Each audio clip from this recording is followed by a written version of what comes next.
इस महाशिवरात्रि व्रत के पालन के दौरान कुछ विशेष बातों का ध्यान रखना चाहिए, जैसे कि सबसे पहला, शिवरात्रि के दिन उपवास का पालन करना चाहिए।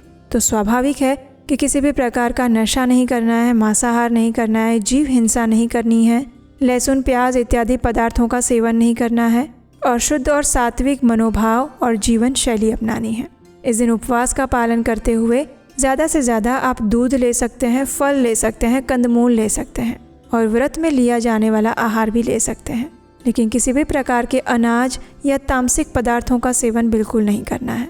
अगर कोई शिवरात्रि का व्रत बाहर से रख रहा है लेकिन फिर भी नशा कर रहा है, सिगरेट पी रहा है, मद्यपान कर रहा है, चाय कॉफ़ी इत्यादि ले रहे हैं, तो ये भगवान शिव की शिवरात्रि पूजा को खंडित करने वाली बातें हैं।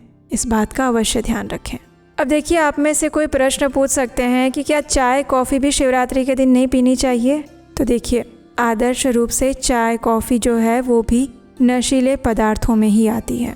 तो अब ये आपके ऊपर है कि अगर आप भगवान शिव की श्रद्धा और निष्ठा से पूजा करना चाहते हैं, अखंड शिवरात्रि का व्रत रखना चाहते हैं, तो इसका त्याग करना ही श्रेयस्कर बताया गया है। बाकी आप अपनी क्षमता अनुसार, आप अपनी इच्छा अनुसार ये नियम अपने लिए निर्धारित कर सकते हैं।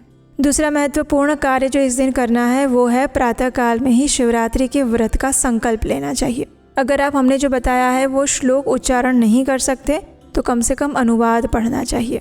मानसिक भाव से भगवान से प्रार्थना करनी चाहिए। तीसरा महत्वपूर्ण कार्य करना है कि संपूर्ण दिन में अधिक से अधिक भगवान शिव के नाम का जप करते रहना है और उनकी कथाओं का श्रवण करना है। महाशिवरात्रि के दिन हम हमारे इस चैनल पर भगवान शिव से जुड़ी हुई बहुत सारी पौराणिक कथाएं लेकर आएंगे, तो वो भी आप इस चैनल पर आकर सुन सकते हैं। और महाशिवरात्रि के दिन रात्रि में चारों प्रहर की पूजा करनी है और उसकी विधि भी हमने बता दी है।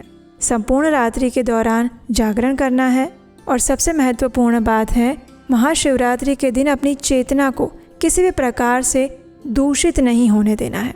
किसी की निंदा चुगली नहीं करनी है। टीवी, मोबाइल इत्यादि मनोरंजन की चीज़ों में अपने मन को नहीं जाने देना है। समय को व्यर्थ नहीं करना है। आलस्य नहीं करनी है। झूठ नहीं बोलना है। अनावश्यक क्रोध नहीं करना है। किसी भी वाद विवाद में नहीं फंसना है। अधिक से अधिक अपनी चेतना को सात्विक, शांत और भगवान शिवमय बनाकर रखने का प्रयास करना है। और इस प्रकार से आप भगवान शिव के लिए, उनकी प्रसन्नता के लिए अगर इस शिवरात्रि व्रत का पालन करते हैं तो इस प्रयास से वे आपके ऊपर अवश्य ही प्रसन्न हो जाएंगे। आपकी मनोवांछित कामना तो अवश्य पूर्ण होगी ही, लेकिन उसके साथ साथ आप उनसे भक्ति का वरदान भी मांग सकते हैं, क्योंकि भगवान शिव परम वैष्णव है।